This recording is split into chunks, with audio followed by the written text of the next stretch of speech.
Hi friends, welcome back to my channel. ಇವತ್ತಿನ ವಿಡಿಯೋದಲ್ಲಿ ನಾನು ನಿಮ್ಮ ಜೊತೆಗೆ ಮನೇಲಿ ಗೀ ರೈಸ್ ಹೇಗೆ ಮಾಡೋದು, ಕ್ಯಾಟ್ರಿನ್ ಸ್ಟೈಲಲ್ಲಿ ಹೇಗೆ ಮಾಡೋದು ಅಂತ ತೋರಿಸ್ತಾ ಇದ್ದೀನಿ. ತುಂಬ ಚೆನ್ನಾಗಿರುತ್ತೆ. ನಾವು ಎಷ್ಟೋ ಸರಿ ಕ್ಯಾಟ್ರಿನಲ್ಲಿ ತಿಂದಾಗ ಎಷ್ಟು ಟೇಸ್ಟಿಯಾಗಿರುತ್ತಲ್ಲ, ಸೊ ಅವರಿಂದನೇ ನಾನು ಈ ರೆಸಿಪಿನ ಕೇಳಿ ಮಾಡಿರೋವಂಥದ್ದು. ಸೊ ಮಿಸ್ ಮಾಡಬೇಡಿ, ತುಂಬ ಟೇಸ್ಟಿಯಾಗಿರುತ್ತೆ. ನೀವು ಒಂದು ಸಾರಿ ಮಾಡಿದ್ರೆ ಈ ಒಂದು ರೆಸಿಪಿನ ಮಿಸ್ ಮಾಡ್ಕೊಳ್ಳೋದೇ ಇಲ್ಲ. ಯಾವಾಗಲೂ ಇದೇ ಥರನೇ ಗೀ ರೈಸ್ನ ಟ್ರೈ ಮಾಡ್ತೀರಾ. ಇದು ನಾನ್ ವೆಜ್ ಕುರ್ಮಾ ಜೊತೆ, ವೆಜ್ ಕುರ್ಮಾ ಜೊತೆ, ಹಾಗೆ ಪನ್ನೀರ್ ಕುರ್ಮಾ ಜೊತೆ ತುಂಬ ಟೇಸ್ಟಿಯಾಗಿರುತ್ತೆ. ಬನ್ನಿ ಸ್ಟಾರ್ಟ್ ಮಾಡೋಣ.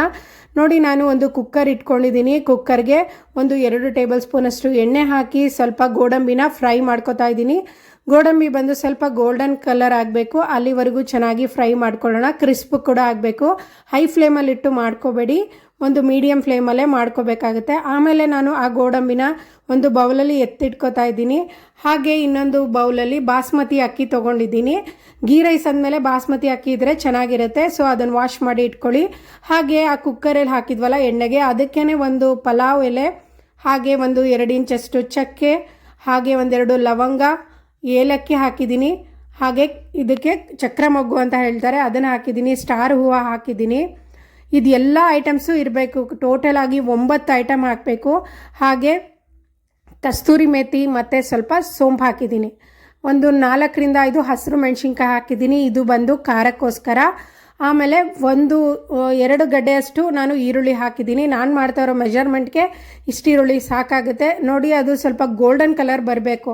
ಆ ಟೈಮಲ್ಲಿ ನಾವು ಶುಂಠಿ ಬೆಳ್ಳುಳ್ಳಿ ಪೇಸ್ಟ್ನ ಹಾಕ್ಬಿಟ್ಟು 30 ಸೆಕೆಂಡ್ವರೆಗೂ ನೀಟಾಗಿ ಫ್ರೈ ಮಾಡ್ಕೋಬೇಕು. ಅದ್ರ ಫ್ಲೇವರ್ ಹೋಗಬೇಕಲ್ವ, ಸೊ ಹಾಗಾಗಿ. ಆಮೇಲೆ 3 ಟೇಬಲ್ ಸ್ಪೂನಷ್ಟು ಮೊಸರನ್ನ ಹಾಕಿದ್ದೀನಿ.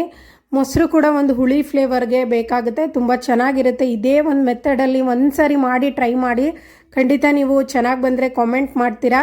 ಹಾಗೆ ನಾನು ಎಷ್ಟು ಗ್ಲಾಸ್ ನೀರು ತೊಗೋಬೇಕಿತ್ತಲ್ಲ, ಆ ಗ್ಲಾಸಲ್ಲಿ 1 ಗ್ಲಾಸಷ್ಟು ಹಾಲನ್ನ ಹಾಕಿ ಸ್ವಲ್ಪ ಪುದೀನ ಸೊಪ್ಪನ್ನ ಹಾಕಿದ್ದೀನಿ. ಚೆನ್ನಾಗಿರುತ್ತೆ ಹಾಲು ಹಾಕಿ ಮಾಡೋದ್ರಿಂದ.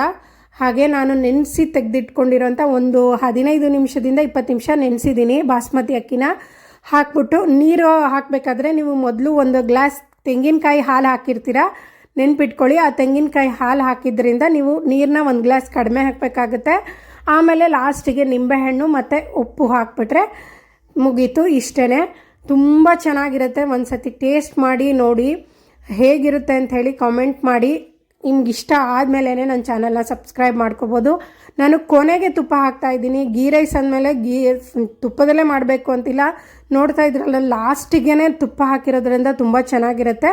2 ವಿಷಲ್ ತೊಗೊಂಡ್ರೆ ಸಾಕು. ಬಾಸ್ಮತಿ ಅಕ್ಕಿ ಅಲ್ವಾ, ಸೊ ತುಂಬ ಮೆಲ್ಟ್ ಆಗಿಬಿಡುತ್ತೆ. ನೋಡಿ, ನಾನು ಅದಕ್ಕೆ ಮೇಲ್ಗಡೆ ಈಗ ಜಸ್ಟ್ ಕುಕ್ಕರ್ ತೆಗೆದ್ಮೇಲೆ ನಾನು ಗೋಡಂಬಿನ ಫ್ರೈ ಮಾಡಿರೋದನ್ನು ಈಗ ಮಿಕ್ಸ್ ಮಾಡ್ಕೊತಾ ಇದ್ದೀನಿ. ಆಗ ಕ್ರಿಸ್ಪಿಯಾಗಿ ಚೆನ್ನಾಗಿರುತ್ತೆ ಅಂತ. ನೋಡಿದ್ರಲ್ಲ ಫ್ರೆಂಡ್ಸ್, ಇವತ್ತಿನ ವಿಡಿಯೋ ಎಷ್ಟು ಈಸಿಯಾಗಿ ನಾವು ಮನೇಲೇ ಗೀ ರೈಸ್ನ ಟೇಸ್ಟಿಯಾಗಿ ಮಾಡ್ಕೋಬೋದು ಅಂತ. ಸಬ್ಸ್ಕ್ರೈಬ್ ಮಾಡ್ಕೊಳ್ಳಿ. Thank you for watching.